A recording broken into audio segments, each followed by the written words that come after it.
Just getting started, stuck in that motel room, and it already feels claustrophobic. The stain on the carpet, the scuffed up walls. Yeah, I know the feeling. We're going to get you out of there and into something better.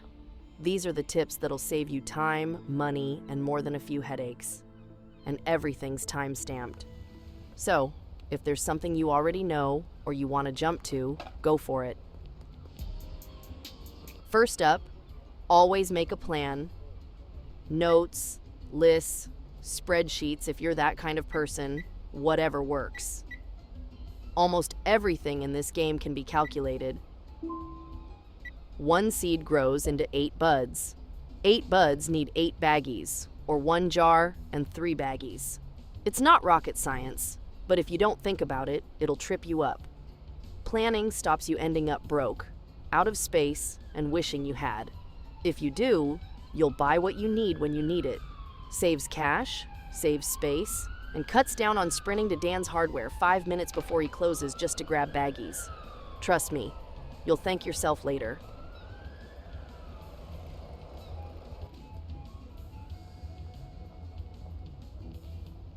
Next up, learn the map. Seriously, not just your regular trips. I mean the shortcuts, alleys, shops, hiding spots. Know them all. The faster you move, the smarter you move, the easier everything becomes. One warning, I needed skateboard practice. A lot. Don't expect to jump on it and glide like a pro, but once you've got the hang of it, shaving a minute here and there adds up fast. And yeah, rolling away from the cops never gets old. I lost hours before I even saw the skateboard store, then more before I even learned how to use it. Don't waste that time like I did.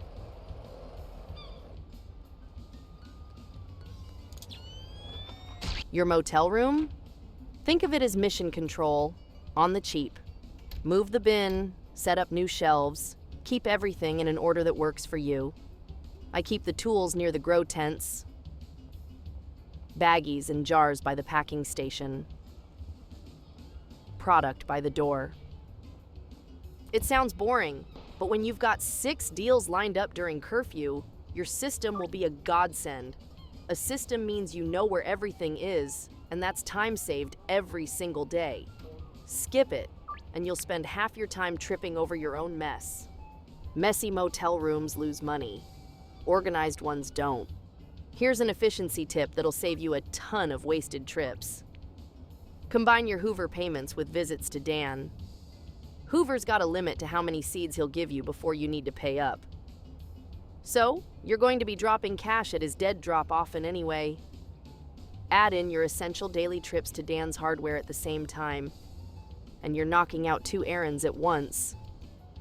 I've walked the same roads twice over. It's not fun and feels like punishment for bad planning. Plan your day smart. Each day has 4 windows. I use the mornings and evenings to shop, collect dead drops, grow, harvest, and pack. That gives me the afternoons and curfew open for deals and getting new customers. Play it right. You can grab the early delivery bonus in the afternoon, and you'll always get curfew bonus at night. Know what you're doing in each window, and you'll squeeze more out of a day than most. Don't, and you'll waste half of it standing around watching your plants grow. If that's your thing, great. Not mine. Never leave your tents empty. Time not growing is money wasted. And dead time in the motel room. I once let mine sit because I thought I had soil. I didn't. Big mistake. And Dan wasn't going to reopen the hardware store at 10 p.m.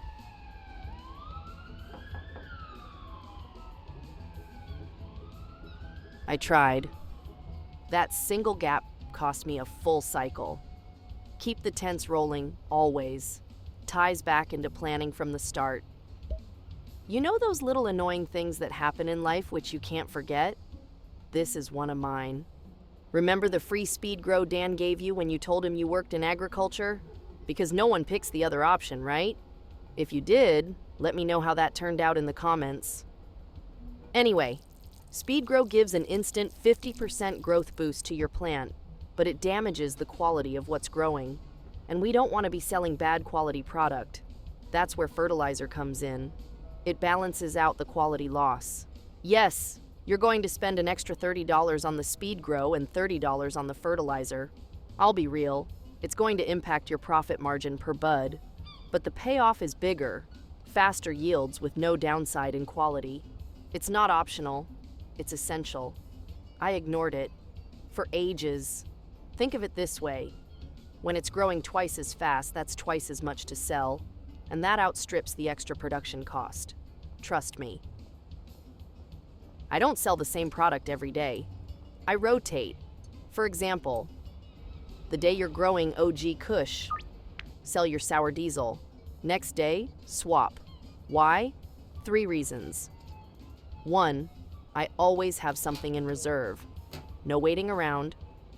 2, I'm less likely to carry the wrong product when selling. And don't tell me you've never picked up the wrong stack of baggies in a rush. 3, I carry less in total when I get searched. Learned each of those the hard way. Jars or baggies? Use both. Jars can hold bigger amounts, and that's critical. Here's the math. Baggies first. You sell OG Kush at $50. 5 buds in baggies gets you $250, minus 5 for the baggies, so $245. That's assuming you shift it all in one deal, not spread over 2 or 3. Now jars. 1 jar costs $3. Same 5 buds go in the jar. You still get $250, minus 3 for the jar, so $247. That's $2 more than the baggies. Doesn't sound like much, but extrapolate it, and it adds up. Plus, jars are more likely to be a single sale. That's faster. Saves you running from one side of town to the other. There's no daily step target to meet in this game. And during packaging, it's way quicker to load a jar than make 5 separate baggies. Again, faster. But here's the big payoff. Baggies and jars stack at 20 in your inventory. In 20 baggies, you're holding 20 product. In 20 full jars, yeah, you got it. 100 product. As soon as you're holding more than 4 full jars of product, you're carrying smarter. But baggies have their place. Not everyone can afford a jar. Learn from your customers, especially when you counteroffer. Some buy in bulk, some don't. If you lock yourself into one option, you'll lose sales. Find a balance between the two. Keep everyone happy. Keep the money flowing. Every upgrade helps. Don't wait.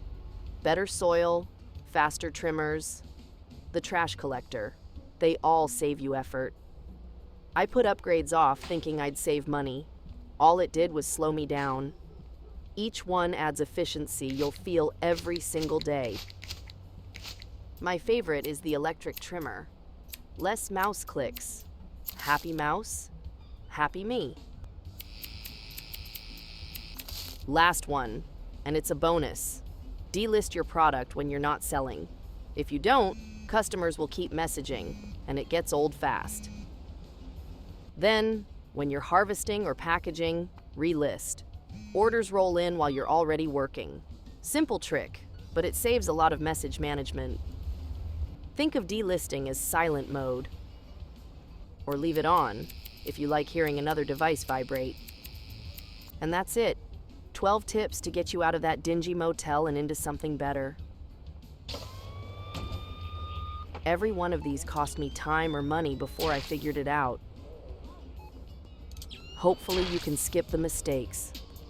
And if you want to see the story side of all this, the link's in the description. As I keep playing, I'll keep sharing.